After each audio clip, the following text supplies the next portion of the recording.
আমি সমস্ত শিক্ষক দাবি ন্যায্য দাবি, আমাদের দাবি ন্যায্য দাবি,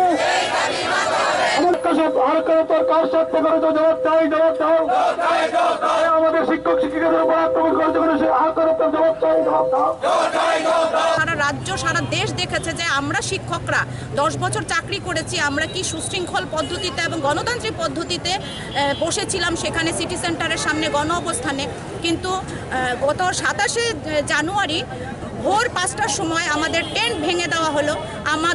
আমরা বারবার চেষ্টা করেছি, মুখ্যমন্ত্রী মহাশয়ের কাছে চিঠি দিয়েছি, আমাদের যে প্রতিশ্রুতি দিয়েছিলেন সেটা রক্ষা করুন। আমরা 25শে জানুয়ারি শেষবারের মতো শেষ সময়সীমা বেঁধে দিয়েছিলাম যে আমাদের সঙ্গে কথা বলুন। তিনি কথা বলেননি, কোনো প্রতিনিধি পাঠাননি, এতটুকু সহানুভূতি পর্যন্ত দেখাননি, কথা বলার প্রয়োজন বোধ করেননি। শেষ পর্যন্ত আমরা 27 তারিখ মুখ্যমন্ত্রী মহাশয়ের কাছে যাব বলে আমাদের প্রতিশ্রুতি রক্ষা করা হয়নি, বা কি হলো সেটা জানতে আমরা মুখ্যমন্ত্রী মহাশয়ের কাছে যাব। মুখ্যমন্ত্রী এবং সেক্রেটারি মহাশয় যেখানে উনি আমাদেরকে কথা দিয়েছিলেন সেখানে যাব। কিন্তু 27 তারিখ ভোর 5টার সময় আমাদের টেন্ট ভেঙে দেওয়া হলো এবং টেন্টের মধ্যে আমাদের শিক্ষক শিক্ষিকারা, তাদের বাচ্চা ছিল শিক্ষিকাদের সঙ্গে, তাদেরকে টেনে হিচড়ে ঘুম থেকে তুলে নেওয়া হলো, অ্যারেস্ট করা হলো এবং তাদের ব্যাগগুলো, আমাদের যে সারা রাজ্যের মানুষ যে খাদ্য সামগ্রী টাকা পয়সা দিয়ে দান সামগ্রীতে দিয়ে রেখেছিলেন সেগুলি আমাদের থেকে কেড়ে নেওয়া হলো। পুলিশ নিয়ে রেখেছে, কিন্তু স্বরাষ্ট্র দপ্তর নিয়ে রেখেছে, কিন্তু আমরা আজ পর্যন্ত পাইনি। আমাদের শিক্ষক শিক্ষিকারা অ্যাডমিট ছিল আইজিএম হাসপাতালে, সেখানে অক্সিজেন লাগানো হয়েছিল আমাদের শিক্ষক নিতাই চক্রবর্তী এবং মিতালি ম্যাডামকে।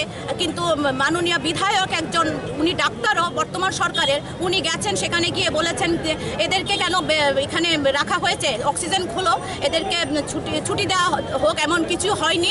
অথচ মাথা ফেটে গেছে, সেলাই লেগেছে, অক্সিজেন দেওয়া হচ্ছে, শ্বাসকষ্ট হচ্ছে। রিঙ্কু ম্যাডামের প্রচণ্ড খারাপ অবস্থা ছিল, কিন্তু উনি বলছেন কেন ওদেরকে 75 টাকা দামের স্যালাইন দেওয়া হচ্ছে, 12 টাকা দামের কেন দেওয়া হয়নি। এই সমস্ত জিনিসগুলো হয়েছে আমাদের সঙ্গে এবং এখনও অনেকে অসুস্থ। এই যে বর্বরোচিত আক্রমণ, সেটার প্রতিবাদে কিন্তু আমরা আজকে বিক্ষোভ সভা করছি।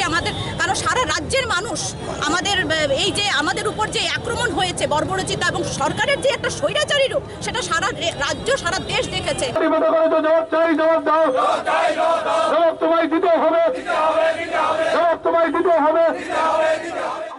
Don't forget to like, share and subscribe to East Mojo. For any queries, put them down in the comments section below and press on the bell icon for notifications.